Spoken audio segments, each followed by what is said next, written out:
China के एक सफारतकार ने तारीफ कर दी है भाई इंडिया की, जो आज तक नहीं हुआ वो अभी हो गया। वो कहने लगा I am a big fan of India, I am a big fan of India policy. UAE के मिनिस्टर ने अपने स्पीच में ये बात कही है कि मैं बहुत इम्प्रेस्ड हूँ इंडिया के फॉरेन मिनिस्टर से। अगर फॉरेन मिनिस्टर हो तो इंडिया के फॉरेन मिनिस्टर एस जयशंकर जैसा हो, अगर पॉलिसीज़ हो तो एस जयशंकर की पॉलिसीज जैसी हो। इंडिया के डिफेंस मिनिस्टर राजनाथ सिंह ने एक पैगाम दिया है, एक मैसेज है जिसको कहा जा रहा है कि ये पाकिस्तान के लिए एक बहुत ही स्ट्रॉन्ग मैसेज है। बात ये है कि अगर हिंदू है ना, वो वार हमेशा पीछे से करेगा, फ्रंट से कभी भी नहीं आएगा।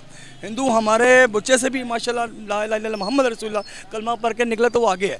भारत के वज़ीर-ए-आज़म जो नरेंद्र मोदी हैं, उन्होंने ब्रिटिश प्राइम मिनिस्टर ब्रिटानिया के यूनाइटेड किंगडम के जो प्राइम मिनिस्टर है ऋषि सुनक को उनसे टेलीफोनिक कन्वर्सेशन की और उनको मुबारकबादें दी। जो ये इस वक्त उन्होंने बात की है तो ये बहुत अलार्मिंग बात है, इसको होना चाहिए। मोदी जी कह रहे हैं जनाब कि 1.6 बिलियन इंडियंस जो हैं, 1.6 बिलियन इंडियंस की तरफ से आपको मुबारकबाद। अगर उस तरफ मिशन पाकिस्तान है तो इस तरफ मिशन लॉन्ग मार्च है। यूएई एक मुस्लिम कंट्री, चाइना एक नॉन मुस्लिम कंट्री, दोनों ही पाकिस्तान के करीब हैं, मगर they are preferring India, they are appreciating India. Modi साहब तो पता है आपको जादू की जफ्फी डाल देते हैं, वो जाके वो किसी से भी जाके जफ्फी डाल लेते हैं, एंड देन दैट जफ्फी is basically sponsored and pushed by lot of power which is at home. अच्छा, सिर्फ हम इसी स्टेटमेंट पर क्या जलें और कूड़ें, हम इस पे क्या बात करें। दूसरी तरफ एक और चाइना के एम्बेसडर टू बांग्लादेश जो हैं, उनकी एक स्टेटमेंट भी इस वक्त बड़ी डिस्कस की जा रही है, और वो ये है कि वो हैं तो बांग्लादेश के एम्बेसडर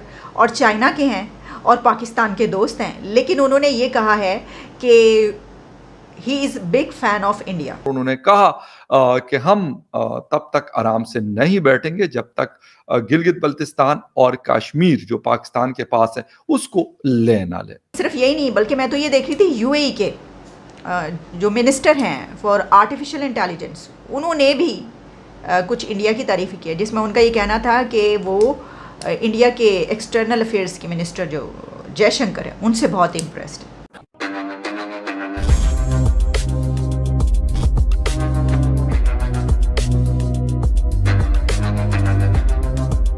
नमस्कार दोस्तों रिसेंटली हमारे डिफेंस मिनिस्टर राजनाथ सिंह पाकिस्तान को चौंका देने वाली स्टेटमेंट दिए हैं।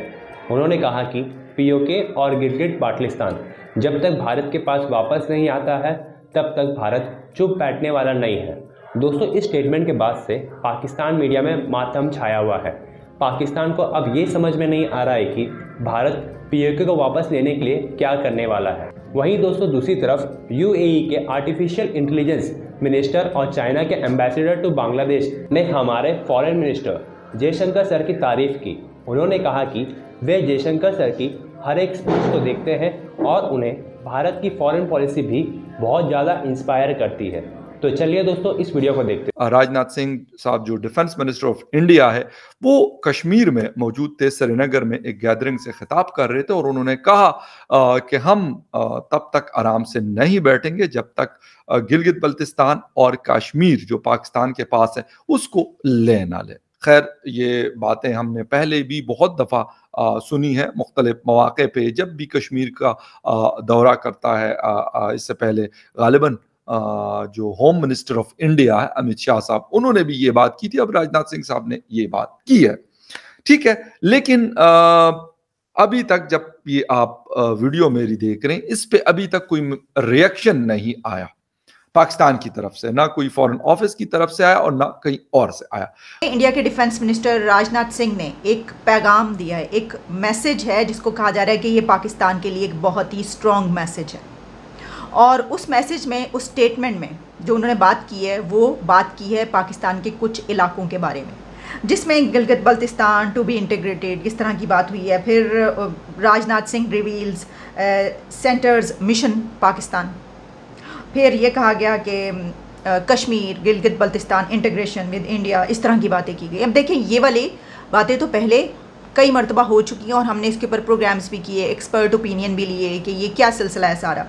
तो खैर, जो थ्रेट्स हैं वो तो आपको पता ही है। इधर से कश्मीर का तो मसला इधर से हमेशा ही इसी तरीके की ललकार जो है वो तो जाती रहती है, लेकिन जो ये इस वक्त उन्होंने बात की है तो ये बहुत अलार्मिंग बात है, इसको होना चाहिए, अलार्मिंग सिचुएशन और ये स्टेटमेंट। लेकिन इसको कौन देखेगा, क्योंकि अगर उस तरफ मिशन पाकिस्तान है तो इस तरफ मिशन लॉन्ग मार्च है।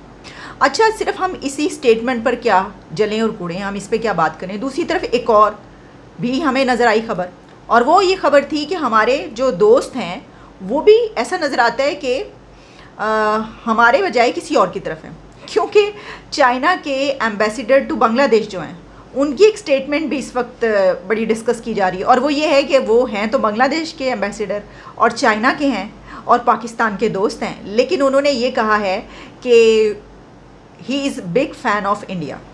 उनका ये कहना था कि मैं इंडिया का बहुत बड़ा फ़ैन हूँ, बिग फ़ैन ऑफ इंडिया।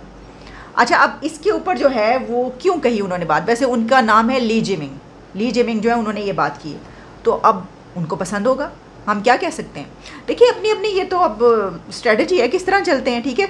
तो हो सकता है कि वैसे तो चाइना उनसे इस बारे में पूछे कि आपने ये जो बात की है तो ये क्यों की है, लेकिन हो सकता है चाइना को पता हो और चाइना चाहता हो कि ताल्लुकात अच्छे हों, कि ठीक है इस तरह की स्टेटमेंट्स आप जारी करें, क्या करेंगे, हमने ट्रेड करनी है, हमारी ट्रेड इतनी बड़ी, हम क्यों झगड़ा मोल लें किसी से, झगड़ा वगड़ा ख़त्म करें, आप चलें इस तरीके से।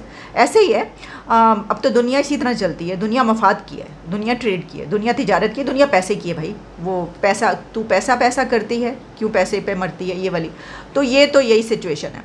और सिर्फ यही नहीं, बल्कि मैं तो ये देख रही थी यूएई के जो मिनिस्टर हैं फॉर आर्टिफिशियल इंटेलिजेंस, उन्होंने भी कुछ इंडिया की तारीफ़ की है, जिसमें उनका ये कहना था कि वो इंडिया के एक्सटर्नल अफेयर्स के मिनिस्टर जो जयशंकर है उनसे बहुत इम्प्रेस्ड है, बहुत ज़्यादा वो उनको पसंद करते हैं और बहुत इम्प्रेस हैं कि भाई बड़ी कमाल की वो शख्सियत है और वगैरह वगैरह इस तरह की चीज़ें। तो हमारी तरफ जो कुछ चल रहा है, हम सोच रहे थे कि कोई खबर ढूंढे कि हमारी भी किसी ने तारीफ़ की हो, तो हम अपनी तारीफ़ खुद ही बिल्कुल हम करेंगे अपनी तारीफ़ खुद, क्यों ना करें, क्योंकि आप देखें कि कितनी ज़बरदस्त हमारी मईशत है, हमारे जो फॉरेन रिजर्व्स हैं वो कितने 7 पॉइंट समथिंग पर आ चुके हैं, और हमारी मईशत की जो हालात हैं वो हम डिफ़ॉल्ट होने से बच गए हैं। कितनी ज़बरदस्त बात है, तारीफ़ ना करें तो फिर क्या करें। अगर मैं बात करूँ अपने पड़ोसी मुल्क इंडिया की, तो इंडिया के फॉरेन मिनिस्टर की जयशंकर की तारीफ़ें चाइना कर रहा है, जयशंकर की तारीफ़ें यूएई कर रहा है, जयशंकर की तारीफ़ें अमेरिका कर रहा है। क्या वजूहत, उनमें क्या चीज़ें हैं, क्या वजूहत है कि उनको दुनिया इतना उठाती है और हमारे पास इतनी काबिलियत नहीं है, क्या वजूहत है, हम इतने डे बाई डे डाउनफॉल में जा रहे हैं, क्या वो खुददार हैं, किस वजह से उनकी ज़्यादा वैल्यू है।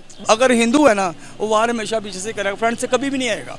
हिंदू हमारे बच्चे से भी माशाल्लाह ला इलाहा इल्लल्लाह मोहम्मद रसूलुल्लाह कलमा पढ़ के निकले तो वो आगे है, हिंदू भागेगा, बच्चा हमारा पीछे रहेगा। उसकी वजह यह है कि ये लोग ठीक हो जाए ना, आपके मुल्क के हालात। हम हिंदुओं से ये ऐसे क्यों नहीं कर लेते कि जैसे कि हमारे नबी के दौर में हमारे नबी ने किया, हमें बताया कि मोहब्बत, प्यार, अमन, देखें कि हर काम हमें हिंदू मतलब कि लड़कर नहीं हासिल कर सकते, प्यार मोहब्बत से किया। नबी ने ये फरमाया कि कहीं भी रहो अपने दायरे के अंदर भी, चाहे तुम्हारी वेब्स, तुम्हारी इतनी अच्छाई होनी चाहिए तुम्हारे अंदर कि जब तुम्हारी किसी महफिल में तुम ना भी हो तो तुम्हारी तारीफ़ें होनी चाहिए, तुम अपना मयार इस तरह से बनाओ। हम आज का मुसलमान क्या नबी की सुन्नतों पर अमल कर रहा है? नहीं कर रहा। हम कहते हैं कि हम हिंदू को उड़ा देंगे, हम काफिर को उड़ा देंगे, खाली उड़ाने से हल है हर मसले का? नहीं, हल तो हर मसले का ही, हर मसले का हल हम प्यार से क्यों नहीं कर लेते? हम काफिर को बिठाकर, हिंदू को बिठाकर क्यों नहीं किया कहते कि भाई आप भी हमारे भाई हो, हम भी हमारे भाई हैं, हम मिलकर काम करते हैं। गिरा था हमारे मुल्क में पायलट, जैसे इमरान खान साहब ने